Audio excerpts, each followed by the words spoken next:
ಸ್ನೇಹಿತರೆ, second P U C physics 30% reduced ಸಿಲೆಬಸ್ನಲ್ಲಿ ಯಾವ್ಯಾವ ಪೋರ್ಷನ್ ಇದೆ, ಯಾವ್ಯಾವ ಪೋರ್ಷನ್ ಇಲ್ಲ ಅನ್ನೋ ಮಾಹಿತಿನ ನನಗೆ ಈ ವಿಡಿಯೋನಲ್ಲಿ ಕೊಡ್ತೀನಿ. ಸೊ ಹಾಗಾಗಿ ವಿಡಿಯೋ ಕೊನೆ ತನಕ ವಾಚ್ ಮಾಡಿ. ಹಲೋ ಎಲ್ಲರಿಗೂ ನಮಸ್ಕಾರ, ನಾನು ನಿಮ್ಮೆಲ್ಲರ ಪ್ರೀತಿ ಆನಂದ್ ಅವರು. ನೀವು ನೋಡ್ತಾ ಇದ್ದಾರೆ ಫ್ರೆಂಡ್ಸ್ ಆನಂದ್ ಯೂಟ್ಯೂಬ್ ಚಾನಲ್. ಆದರೆ ಈ ಪೋರ್ಷನ್ ಏನಿದೆ 30% ರೇಡಿಯೋ ಸಿಲೆಬಸ್, ಅದು ಕಾಂಪಿಟೇಟಿವ್ ಎಕ್ಸಾಮಿನೇಷನ್ ಯಾರು ಬರೀತಾ ಇರ್ತಾರೆ ಅವರಿಗೆ ಮಾತ್ರ ಅಪ್ಲೈ ಆಗೋದಿಲ್ಲ. ಯಾವ ಸ್ಟೇಟ್ ಎಕ್ಸಾಮ್ ಬರೀತಾ ಇರೋರು ಅಷ್ಟೋ ಮಂದಿಗೂ ಕೂಡ ಈ 30% ರೇಡಿಯೋ ಸಿಲೆಬಸ್ ಅಪ್ಲೈ ಆಗುತ್ತೆ. ಸೊ ಹಾಗಾಗಿ ವಿಡಿಯೋ ಕೊನೆ ತನಕ ವಾಚ್ ಮಾಡಿ. ಇಲ್ಲಿವರೆಗೂ ಚಾನಲ್ನ ಸಬ್ಸ್ಕ್ರೈಬ್ ಮಾಡದೇ ಇದ್ದರೆ ಚಾನಲ್ನ ಸಬ್ಸ್ಕ್ರೈಬ್, ಹಾಗೆ ಬಾಜು ಇರೋ ಟಿಂಗ್ ಅನ್ನೋ ಬೆಲ್ಲೈಕನ್ ಕೂಡ ಪ್ರೆಸ್ ಮಾಡಿ, ಮತ್ತು ವಿಡಿಯೋ ಲೈಕ್ ಮಾಡೋದನ್ನು ಕೂಡ ಮರಿಬೇಡಿ. ಇನ್ನೇ ತಡ video let's get started. Chapter 1 electrical charges and ಫೀಲ್ಡ್ಸ್ನಲ್ಲಿ ಯಾವ್ಯಾವ ಪೋರ್ಷನ್ ಇದೆ ಅನ್ನೋದು ನೋಡೋದಾದರೆ, introduction, electric charge, conductors and insulators, charging by induction, basic properties of electric charge, Coulomb's law ಇದೆ, forces between multiple charges, electric field, electric field lines, electric flux, electric dipole in uniform external field, continuous charge distribution, Gauss law, application of Gauss law, field due to infinitely long straight uniformly charged wire, field due to uniformly charged infinite plane sheet. So ನೀವು previous ಇಯರ್ನ ನೋಡ್ತಾ ಹೋದರೆ ಇಲ್ಲಿ ನಿಮಗೆ Coulomb's law, basic properties of electrical charges ಆಗಿರ್ಬೋದು, ಮತ್ತು ನಿಮ್ಗೆ derivation, Gauss law, application of Gauss law, field due to infinitely long uniformed wire, field due to uniform charge infinite plane sheet, ಇವೆಲ್ಲ ಇಂಪಾರ್ಟೆಂಟ್ ಇದ್ದಾವೆ. ಸೊ ಹಾಗಾಗಿ unit 1ನಲ್ಲಿ ನೀವು ಇದ್ರ ಮೇಲೆ ಜಾಸ್ತಿ ಫೋಕಸ್ ಮಾಡಿ. ಇದ್ರ ಮೇಲೆ ಜಾಸ್ತಿ ಫೋಕಸ್ ಮಾಡಿ. ಆ್ಯಂಡ್ ಡಿಲೇಟೆಡ್ ಪೋರ್ಷನ್ ನೋಡೋದಾದರೆ ಇಲ್ಲಿ ನಿಮಗೆ uniformly charged thin spherical shell. ಇಲ್ಲಿ ಡಿಲೇಟೆಡ್ ಪೋರ್ಷನ್ ನೋಡೋದಾದರೆ uniformly charged thin spherical shell, ಇದನ್ನು ಹೊರತುಪಡಿಸಿದ್ರೆ, ಇದು ಒಂದು ಡೆರಿವೇಷನ್ ಹೊರತುಪಡಿಸಿದ್ರೆ ಇನ್ನೆಲ್ಲವೂ ಕೂಡ ಎಲೆಕ್ಟ್ರಿಕಲ್ ಚಾರ್ಜಸ್ ಆ್ಯಂಡ್ ಫೀಲ್ಡ್ಸ್ನಲ್ಲಿ ಇದೆ. ಚಾಪ್ಟರ್ 2 ಎಲೆಕ್ಟ್ರೋಸ್ಟ್ಯಾಟಿಕ್ ಪೊಟೆನ್ಷಿಯಲ್ ಆ್ಯಂಡ್ ಕೆಪಾಸಿಟೆನ್ಸ್ನಲ್ಲಿ ಎಲ್ಲವೂ ಪೋರ್ಷನ್ ಹಾಗೇ ಇದೆ. ಇಲ್ಲಿ ಯಾವುದೇ ರೀತಿಯಾದಂಥ ಈ ಚಾಪ್ಟರ್ನಲ್ಲಿ ಯಾವುದೇ ರೀತಿಯಾದಂಥ ಪೋರ್ಷನ್ ಡಿಲೀಟ್ ಮಾಡಿಲ್ಲ. ಸೊ ಹಾಗಾಗಿ ನೀವು ಚಾಪ್ಟರ್ 2 ಫುಲ್ ಚಾಪ್ಟರ್ನ ನೀವು ಓದ್ಕೊಳ್ಬೇಕು. ಚಾಪ್ಟರ್ 3 ಕರೆಂಟ್ ಎಲೆಕ್ಟ್ರಿಸಿಟಿನಲ್ಲಿ ಯಾವ್ಯಾವ ಪೋರ್ಷನ್ ಇದೆ ಅನ್ನೋದನ್ನು ನೋಡೋದಾದರೆ, electric current in conductors, Ohm's law, drift of electrons and the origin of resistivity, limitation of Ohm's law, temperature dependence of resistivity, electrical energy power, cell EMF, internal resistance, cell in series and parallel, Kirchhoff rules, Wheatstone bridge, meter bridge, potentiometer. ಇಲ್ಲಿ ನಿಮಗೆ ಜಾಸ್ತಿ focus ಎಲ್ಲದ್ರ ಮೇಲೆ ಕೂಡ ಮಾಡಬೇಕು. ಅದರಲ್ಲಿ ಒಂದು ಜಾಸ್ತಿ ಏನು ನೋಡಿ ಅಂತಂದರೆ, ಓಮ್ಸ್ ಲಾ ಬಗ್ಗೆ ನಿಮ್ಗೆ ಗೊತ್ತಿರಬೇಕು, ಲಿಮಿಟೇಷನ್ ಆಫ್ ಓಮ್ಸ್ ಲಾ ಗೊತ್ತಿರಬೇಕು, ಆ್ಯಂಡ್ ವೀಟ್ಸ್ಟೋನ್ ಬ್ರಿಡ್ಜ್. ಯಾಕಂದರೆ ಪ್ರೀವಿಯಸ್ ಇಯರ್ನಲ್ಲಿ ಜಾಸ್ತಿ ರಿಪಿಟೇಷನ್ ಇದ್ರ ಮೇಲೆ ಆಗಿದೆ. ಸೊ ಹಾಗಾಗಿ ಇದ್ರ ಮೇಲೆ ಜಾಸ್ತಿನೇ ಫೋಕಸ್ ಮಾಡಿ. ಆ್ಯಂಡ್ ಉಳ್ಕಿದನ್ನು ಕೂಡ ನೀವು ಓದಿ. ಓಕೆ. ಆ್ಯಂಡ್ ಡಿಲೀಟೆಡ್ ಪೋರ್ಷನ್ ನೋಡೋದಾದರೆ, carbon resistor, colour code for carbon resistor, series and parallel combination of resistor, ಇವು ಇಷ್ಟು ಡಿಲೀಟೆಡ್ ಪೋರ್ಷನ್ ಆಗಿದೆ. Okay. Chapter 4 moving charges and ಮ್ಯಾಗ್ನೆಟಿಸಮ್ನಲ್ಲಿ ಯಾವ ಪೋರ್ಷನ್ ಇದೆ ಅನ್ನೋದನ್ನು ನೋಡೋದಾದರೆ, magnetic force, motion in magnetic field, motion in combined electric and magnetic fields, velocity vector, magnetic field due to a current element, Biot-Savart's law important ಇದೆ, magnetic field on axis of circular current loop, Ampere circuital law, ಇದು ಕೂಡ previous ಇಯರ್ನಲ್ಲಿ ಕೇಳ್ತಾ ಹೋಗಿದ್ದಾರೆ, the solenoid and the toroid, force between two parallel currents, the Ampere, torque on a current loop, magnetic dipole, the moving coil galvanometer. So ಇವಿಷ್ಟು portion ಇದೆ. ಇದರಲ್ಲಿ ಯಾವ deleted ಪೋರ್ಷನನ್ನು ನೋಡೋದಾದರೆ, ಸೈಕ್ಲೋಟ್ರಾನ್ ಒಂದನ್ನು ಹೊರತುಪಡಿಸಿದರೆ ಇನ್ನು ಉಳಿದಿರುವಂಥ ಅಷ್ಟು ಪೋರ್ಷನ್ ಕೂಡ ಹಾಗೆ ಇದೆ. ಸೊ ಹಾಗಾಗಿ 4 ಚಾಪ್ಟರ್ನಲ್ಲಿ ಇದಿಷ್ಟನ್ನು ಓದಿ. ಓಕೆ. ಚಾಪ್ಟರ್ 5 ಮ್ಯಾಗ್ನೆಟಿಸಮ್ ಆ್ಯಂಡ್ ಮ್ಯಾಟರ್ನಲ್ಲಿ ಯಾವ ಪೋರ್ಷನ್ ಇದೆ ಅನ್ನೋದನ್ನು ನೋಡೋದಾದರೆ, the bar magnet, the magnetic field lines, magnetism and Gauss law, the earth magnetism, magnetisation and magnetic intensity ಇದೆ.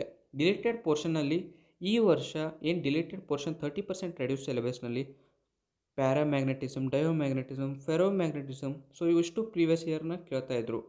ಹಾಗಾದರೆ ಡಿಲೀಟೆಡ್ ಪೋರ್ಷನ್ ನೋಡ್ತಾ ಹೋಗೋದಾದರೆ, magnetic field intensity due to a magnetic dipole, along its axial and perpendicular to its axis, torque on a magnetic dipole in a uniform magnetic field, para, dia and ferromagnetism substance with example. ಇದು ಪ್ರತಿ year ಕೇಳ್ತಾ ಇದ್ರು. ಇಲ್ಲಿ ಈ ವರ್ಷ deleted ಪೋರ್ಷನಲ್ಲಿ ಬಂದಿದೆ. Electromagnetics and factors affecting their strength, permanent magnets. So ಇಷ್ಟು ಮೇನ್ ಥಿಂಗ್ ಏನು ರಿಪೀಟೆಡ್ ಆಗ್ತಾ ಇದ್ವು, ಸೊ ಅವು ಡಿಲೀಟೆಡ್ ಪೋರ್ಷನಲ್ಲಿ ಬಂದಿದೆ. ಇನ್ನು ಉಳಿದಿರೋಂಥ ಪೋರ್ಷನನ್ನು ನೀವು ಓದಬೇಕು. ಓಕೆನಾ. ಸ್ನೇಹಿತರೆ, ಚಾಪ್ಟರ್ 6 ಎಲೆಕ್ಟ್ರೋಮ್ಯಾಗ್ನೆಟಿಕ್ ಇಂಡಕ್ಷನಲ್ಲಿ ಯಾವುದೇ ರೀತಿಯಾದಂಥ ಪೋರ್ಷನ್ನ ಡಿಲೀಟ್ ಮಾಡಿಲ್ಲ. ಹಾಗಾದರೆ ಇಲ್ಲಿ ಇರುವಂಥ ಪೋರ್ಷನಲ್ಲಿ ಇಂಪಾರ್ಟೆಂಟ್ ಥಿಂಗ್ಸ್ನ ಪ್ರೀವಿಯಸ್ ಇಯರ್ ರೆಫರ್ ಮಾಡಿ ಹೇಳೋದಾದರೆ, ಇಲ್ಲಿ ನಿಮಗೆ ಫ್ಯಾರಡೇಸ್ ಲಾ ಮತ್ತು ಹೆನ್ರೀಸ್ ಲಾ ಏನಿದ್ದಾವೆ, ಸೊ ಅದ್ರ ಮೇಲೆ ಜಾಸ್ತಿ ಫೋಕಸ್ ಮಾಡಿ. ಆ್ಯಂಡ್ ಉಳಿದಿರುವಂಥ ಪೋರ್ಷನ್ ಕೂಡ ಓದಿ ಅದರ ಜೊತೆಗೆ. ಆ್ಯಂಡ್ ಲೆನ್ಸ್ ಲಾ ಕೂಡ ನೋಡಿ, ಮತ್ತು ಎಡ್ಡೀಸ್ ಕರೆಂಟ್ ಆಗಿರ್ಬೋದು, ಎ ಸಿ ಜನರೇಟರ್ ಆಗಿರ್ಬೋದು, ಇವರೆಲ್ಲ ಒಂದ್ಸಲ ನೋಡ್ಕೊಳ್ಳಿ. ಜಾಸ್ತಿ ಫೋಕಸ್ ಮಾಡಬೇಕಾಗಿರೋದು ಫ್ಯಾರಡೇಸ್ ಲಾ ಆಗಿರ್ಬೋದು, ಲೆನ್ಸ್ ಲಾ ಆಗಿರ್ಬೋದು, ಡೆರಿವೇಷನ್ಸ್ಗಳಿದ್ದರೆ ಡೆರಿವೇಷನ್, ಮ್ಯಾಗ್ನೆಟಿಕ್ಸ್ ಲಾಸ್ಗಳನ್ನ ಓದ್ತಾ ಇರಿ. ಓಕೆನಾ. ಡನ್. ಚಾಪ್ಟರ್ 7 ಅಲ್ಟರ್ನೇಟಿಂಗ್ ಕರೆಂಟ್ನಲ್ಲಿ ಯಾವ ಪೋರ್ಷನ್ ಇದೆ ಅನ್ನೋದನ್ನು ನೋಡೋದಾದರೆ, ಇಲ್ಲಿ ನಿಮಗೆ A C voltage applied to resistor, representation of AC current and voltage by rotating vectors, AC voltage applied to an inductor, AC voltage applied to a capacitor, AC voltage applied to a series LCR circuit, LC oscillations transformers. So ಇಲ್ಲಿ ನಿಮಗೆ L C R ಮೇಲೆ focus ಮಾಡಿ, LCR series circuit ಮೇಲೆ. And ಉಳಿದಿರುವಂಥ ವಸ್ತುವನ್ನು ಕೂಡ ನೀವು ನೋಡಿ ಜೊತೆಗೆ.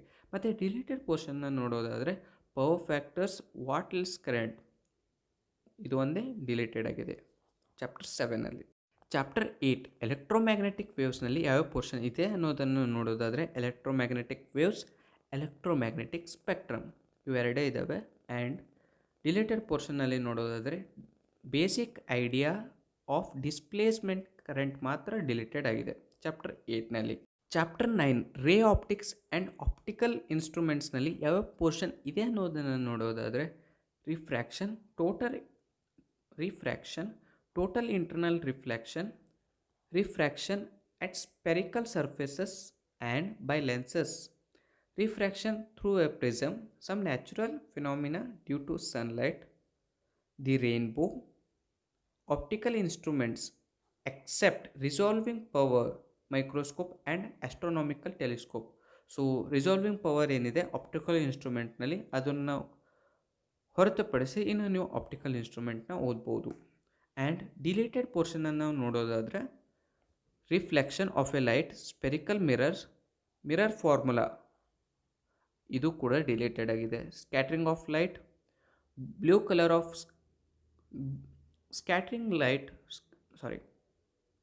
scattering of light, blue color of sky and reddish appearance of the sun at the sunrise and sunset.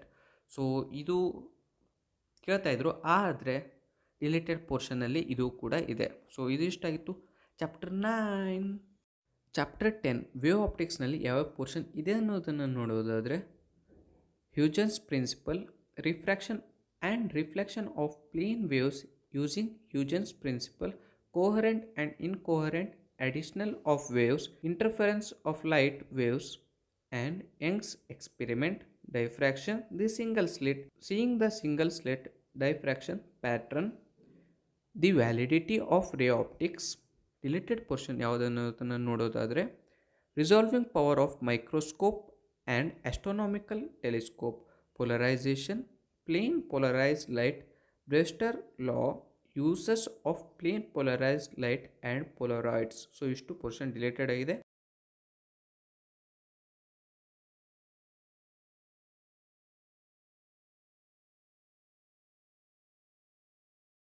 Chapter 11 dual nature of radiation and ಮ್ಯಾಟರ್ಸ್ನಲ್ಲಿ ಯಾವ ಪೋರ್ಷನ್ ಇದೆ ಅನ್ನೋದನ್ನು ನೋಡೋದಾದರೆ, electron emission, photoelectric effect, experimental study of photoelectric effect and wave theory of light, Einstein photoelectric equation, energy quantum of radiation, particle nature of light, the photons, wave nature of matter. So ಇಷ್ಟು portion ಇದೆ.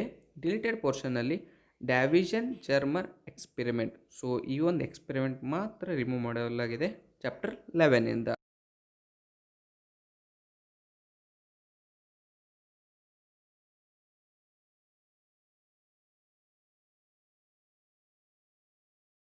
Chapter 12 ಅಟೆಂಪ್ಟ್ಸ್ನಲ್ಲಿ ಇಲ್ಲಿ ಯಾವುದೇ ರೀತಿಯಾದಂಥ ಪೋರ್ಷನ್ನ delete ಮಾಡಿಲ್ಲ. So ಹಾಗಾಗಿ ಅಟೆಂಪ್ಟ್ಸ್ನಲ್ಲಿ ಅಷ್ಟು ಪೋರ್ಷನ್ನ ನೀವು ಓದಿ.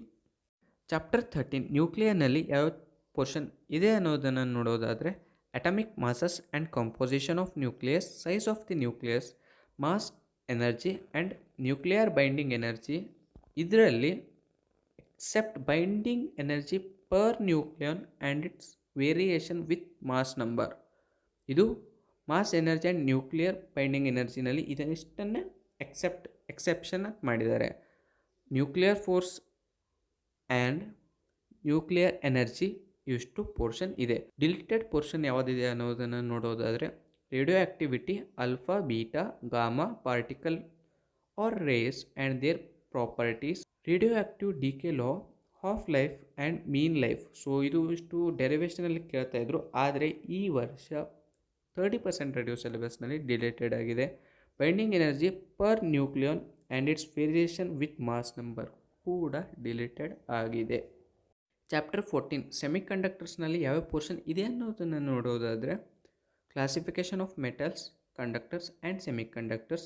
ಇಲ್ಲಿ ನಿಮಗೆ ಇಂಟ್ರನ್ಸಿಕ್ ಆ್ಯಂಡ್ ಎಕ್ಸ್ಟ್ರನ್ಸಿಕ್ ಸೆಮಿಕಂಡಕ್ಟರ್ಸ್ನಲ್ಲಿ ಡಿಫ್ರೆನ್ಸ್ ಕೇಳುವಂಥ ಚಾನ್ಸಸ್ಗಳಿದ್ದಾವೆ. ಸೊ ಡಿಫ್ರೆನ್ಸ್ ಬಿಟ್ವೀನ್ ಕೂಡ ಅಷ್ಟೇ ಚೆನ್ನಾಗಿ ನೋಡ್ಕೊಳ್ಳಿ. ಹಾಗಾದರೆ ಡಿಲೇಟೆಡ್ ಪೋರ್ಷನ್ ಯಾವುದಿದೆ ಅನ್ನೋದನ್ನು ನೋಡೋದಾದರೆ, zener diode and their characteristics, zener diode as a voltage regulator. So ಇದಿಷ್ಟು ಪೋರ್ಷನ್ ಡಿಲೇಟೆಡ್ ಆಗಿದೆ. ಸ್ನೇಹಿತರೆ, ಇಷ್ಟೋ ತನಕ ನೀವು ನೋಡಿದ್ರೆ ಚಾಪ್ಟರ್ಸ್ನಲ್ಲಿ ಯಾವ್ಯಾವ ಪೋರ್ಷನ್ ಇದೆ, ಯಾವ್ಯಾವ ಪೋರ್ಷನ್ ಇಲ್ಲ ಅಂತ. ಸ್ನೇಹಿತರೆ, ಕೊನೆಯದಾಗಿ ಪ್ರಾಕ್ಟಿಕಲ್ಸ್ನಲ್ಲಿ ಯಾವ್ಯಾವ ಎಕ್ಸ್ಪೆರಿಮೆಂಟ್ ಇದೆ, ಯಾವ್ಯಾವ ಇಲ್ಲ ಅನ್ನೋದಾದರೆ, ಸೊ ಈ ವಿಡಿಯೋಗೆ ಪಾಸ್ ಮಾಡಿಬಿಟ್ಟು ಇದೊಂದು ಸ್ಕ್ರೀನ್ಶಾಟ್ನ ನೀವು ತೆಗೆದುಕೊಳ್ಳಿ. ಇದರಿಂದ ನಿಮಗೆ ಗೊತ್ತಾಗುತ್ತೆ ಆ್ಯಂಡ್ ಯಾವ್ಯಾವ ಪೋರ್ಷನ್ ಇದೆ, ಯಾವ್ಯಾವ ಪೋರ್ಷನ್ ಇಲ್ಲ. 30% ರೆಡ್ಯೂಸ್ ಬಗ್ಗೆ ಒಂದು ಮಾಹಿತಿನ ಈ ವಿಡಿಯೋನಲ್ಲಿ ನಿಮಗೆ ಕೊಟ್ಟಿದ್ದೀನಿ. ಐ ಹೋಪ್ ನಿಮ್ಮೆಲ್ಲ ಡೌಟ್ಸ್ಗಳು ಕ್ಲಿಯರ್ ಆಗಿದ್ದಾವೆ. Do well, practice well. ಮತ್ತು ಇಲ್ಲಿವರೆಗೂ ಚಾನಲ್ ಸಬ್ಸ್ಕ್ರೈಬ್ ಮಾಡಿದೆ, ಚಾನಲ್ ಸಬ್ಸ್ಕ್ರೈಬ್ ಆಗಿ ಬಾಜು ಬೆಲ್ ಐಕಾನ್ ಕೂಡ ಪ್ರೆಸ್ ಮಾಡಿ. ಹಾಗೆ ವಿಡಿಯೋಗೆ ಲೈಕ್ ಮಾಡಿ, ನಿಮ್ಮ ಸ್ನೇಹಿತರೊಂದಿಗೆ ಕೂಡ ಶೇರ್ ಮಾಡೋದನ್ನು ಮರಿಬೇಡಿ. ಮತ್ತು ಮುಂದಿನ ಒಂದು ವಿಡಿಯೋನಲ್ಲಿ ನಿಮ್ಮ ಮುಂದೆ ಸಿಗ್ತೇನೆ. ಎಲ್ಲರೂ ಹೊರ್ತೀನಿ. ಟಾಟಾ, ಬಾಯ್, ಟೇಕ್ ಕೇರ್.